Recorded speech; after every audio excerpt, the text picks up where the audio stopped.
வனத்தின் அழகிய காலை நேரத்தில் சின்னமணி என்ற குட்டி அணில் ஒன்று துள்ளிக் குதித்துச் சென்றபோது தரையில் கிடந்த ஒரு மிகப்பெரிய கொட்டையைக் கண்டது. ஆஹா, இதை என் நண்பர்களுடன் பகிர்ந்து சாப்பிடலாம் என்று மகிழ்ந்த சின்னமணி அந்த கொட்டையை தூக்க தனியாக முயன்றது. ஆனால் எவ்வளவு பலம் கொடுத்தும் அது அசைந்து கூட கொடுக்கவில்லை. என்னால் இதை தனியாக எப்படி தூக்குவது என்று சோர்வுடன் யோசித்த அணில் அருகில் விளையாடிக் கொண்டிருந்த அதன் நண்பர்களான தட்டா முயலையும் துள்ளிமான் குட்டியையும் உதவிக்கு அழைத்தது.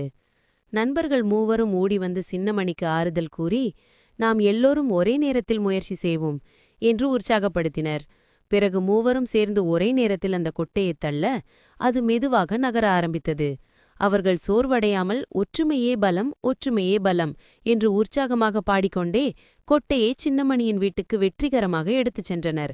கடைசியில் கொட்டையை பிரித்து அனைவரும் ஒன்றாக பகிர்ந்து உண்டபோது சின்னமணி தனது நண்பர்களிடம், நண்பர்களே, நாம் ஒன்றாக செயல்பட்டதால்தான் இதில் வெற்றி பெற்றோம், ஒற்றுமையே பலம் என்று மனதார நன்றி கூறி